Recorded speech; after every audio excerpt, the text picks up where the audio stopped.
pse Edi Rama duhet të japë dorëheqjen si kryeministër i Shqipërisë. Në historinë politike të Shqipërisë, pak figura janë aq polarizuese, rezistente dhe kontradiktore sa Edi Rama. Pas më shumë se një dekade në pushtet që nga viti 2013 me mandat të 4 që sapo ka nisur, pyetja madhore qëndron: a ka shërbyer Rama adheut, apo e ka dëmtuar më shumë se çka përmirësuar?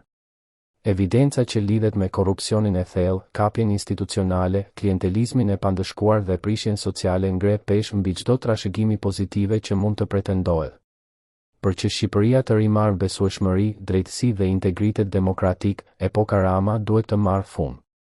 Më poshtë është një analizë gjithëpërfshirëse, mbështetur në dokumente publike, hetime gazetarie dhe procese gjyqësore, që argumenton pse Rama duhet të largohet, pse e gjithë skuadra e tij është e implikuar, dhe si 12 vitet qeverisje e tij, përtej premtimeve, ndoshta kanë bërë më shumë dëm se mirë.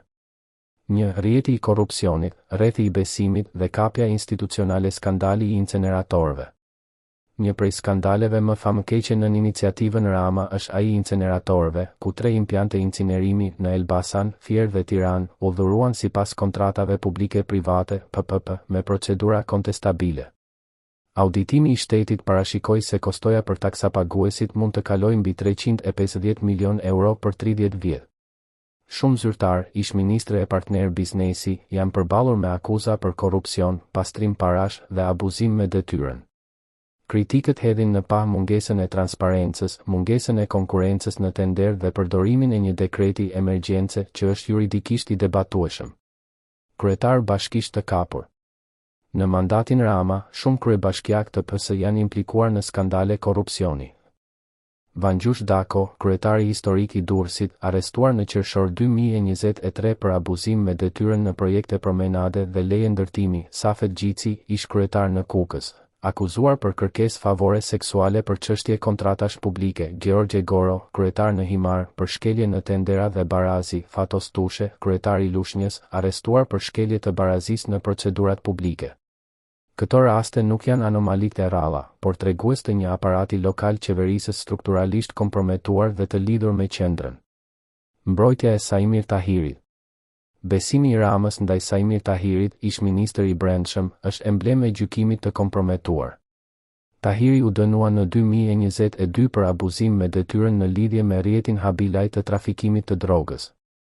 Rama e mbrojti hapur, deklaroi se kishte më shumë komunikim me Tahirin se me vetë djalin. Një miqësi e tillë, pavarësisht dëshmive, përcjell kulturën e pandëshkueshmërisë. Sulme ndaj prokurorisë speciale. Në 2025, Rama kritikoi publikisht prokurorinë speciale, pasi ajo ndërmori hetim ndaj një aleati të tij, kryebashkiakut Erion Veliaj. Ky sulm ndaj pavarësisë së organit që lufton korrupsionin është veçanërisht shqetësues, pasi tregon se ekzekutivi përpiqet të pengojë hetimet. Retorika, armiq të shtetit.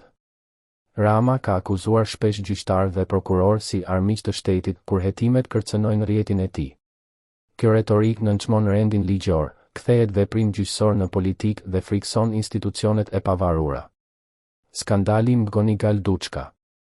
Një prej skandaleve më të rëndë që lidhet me vetë Ramën është ai lidhur me Charles Mgonigal, ish zyrtar i FBI-s, dhe Dorian Duçka, këshilltar i Ramës. Politikan kundërshtar akuzojnë Ramën si udhëheqës të një infrastrukture narko-shteti, të lidhur me operacione ndikimi të huaja dhe rrjedhje financash perëndimore dhe aziatike. Akuza për përkrahje të ndikimit të palishëm, lidhje me kompani kineze të energjisë, transaksione financiare të fshehta dhe shfrytëzim i mburojave diplomatike janë ngritur. Nëse këto vërtetohen, ato shkojnë përtej korrupsionit në sferën e shkeljes së sigurisë kombëtare. 2. Prishja institucionale, kontrolli i mediave dhe rënia demokratike, drejtësia e politizuar dhe narrativa pastruese.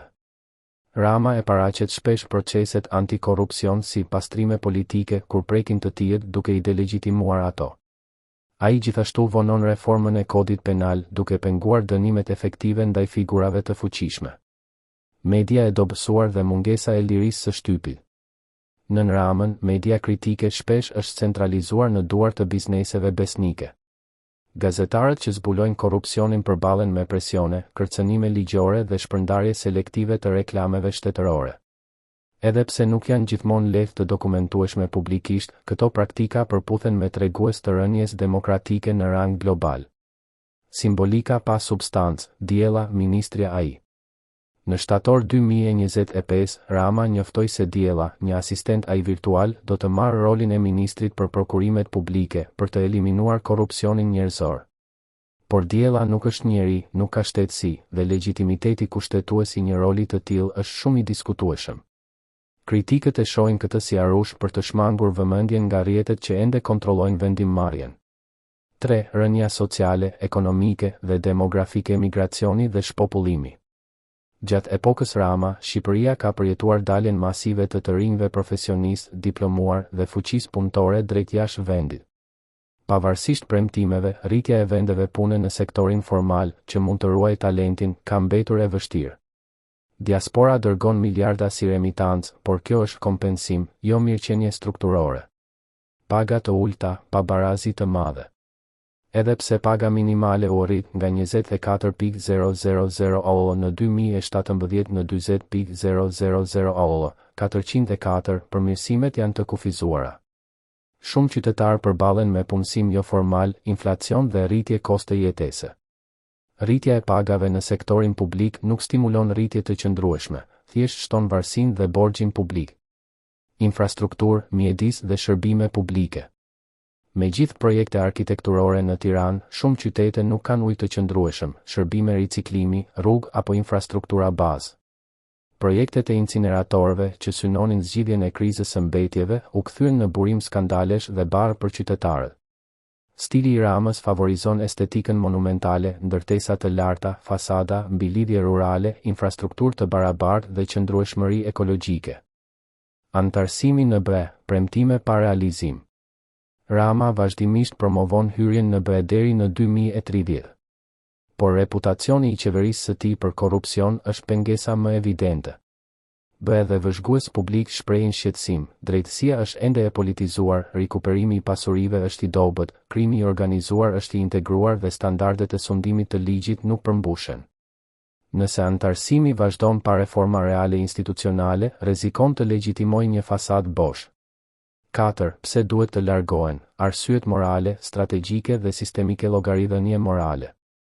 Një lider që toleron korrupsionin, mbron klientët dhe nënshtron drejtësinë humbet legitimitetin moral.